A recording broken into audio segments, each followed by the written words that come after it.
दोस्तों हमारा ये आज का वीडियो पुरुषों के साथ साथ उन खास महिलाओं के लिए है जो कि सर्दियों में होने वाली किसी खास वजह या कह लीजिए किसी खास समस्या के कारण काफी परेशान रहती हैं। और वह कौन सी ऐसी बात है जानने के लिए देखते रहिए आज का हमारा पूरा वीडियो। लेकिन उससे पहले दोस्तों अगर आपने अभी तक हमारा यूट्यूब चैनल पते की बात को सब्सक्राइब नहीं किया है तो अभी तुरंत कर लीजिए। और वे इसलिए क्योंकि मैं ऐसी ही खास तरीके की जानकारियां आपके पास लेकर हमेशा आते रहते हैं। तो आइए ज्यादा आपके समय को ना लेते हुए चलते हैं जल्दी से अपने वीडियो की ओर।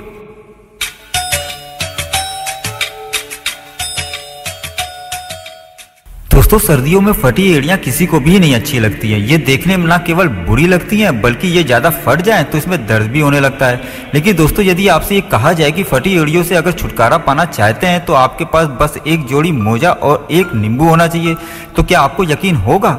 शायद आपको यकीन ना हो, लेकिन दोस्तों ये पूरी तरह सच है। आज हम आपको बताने जा रहे हैं कि सिर्फ एक नींबू और एक मोजे की मदद से एड़ियों के क्रैक से कैसे राहत मिल सकती है। तो आइए जानते हैं।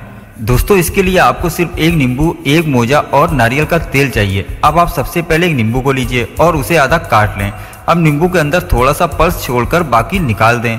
अब नींबू का साइज अपने एरिया के हिसाब से तय कर लें। इसके बाद पैर की दोनों एड़ियों पर नींबू के टुकड़े ऐसे लगा दें कि वे निकले नहीं। नींबू की एड़ियों में लगाने के बाद अब आप उसके ऊपर से मोजे पहन लें। अब 30 मिनट के लिए आप इसे ऐसे ही छोड़ दें, फिर बाद में 30 मिनट बाद मोजे उतार दें। दोस्तों नींबू के टुकड़ों ने अपना काम कर दिया है, इसलिए आप भी इसे अब फेंक दें। दोस्तों नींबू में मौजूद एसिड ने एड़ियों की डेड स्किन सेल्स को रिमूव कर दिया है। अब एड़ियां भी आपकी नरम हो गई होंगी। अब नारियल के तेल को एड़ियों पर लगा लें। यकीन मानिए दोस्तों एड़ियां आपकी फिर से खूबसूरत दिखने लगेंगी। इसके अलावा भी एड़ियों में आप नींबू का रस लगाकर विनेगर के साथ एक कपड़ा भी बांध सकते हैं। फिर पैर को गुनगुने पानी में डालने के कुछ देर बाद स्क्रब करें।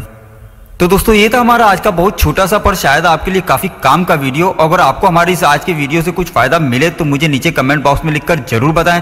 और साथ ही अगर आपको हमारा ये आज का वीडियो पसंद आया हो तो हमारे इस वीडियो को लाइक और चैनल को सब्सक्राइब जरूर करें। तो मिलते हैं आपसे अपने अगले वीडियो में एक नई जानकारी के साथ। तब तक के लिए नमस्कार।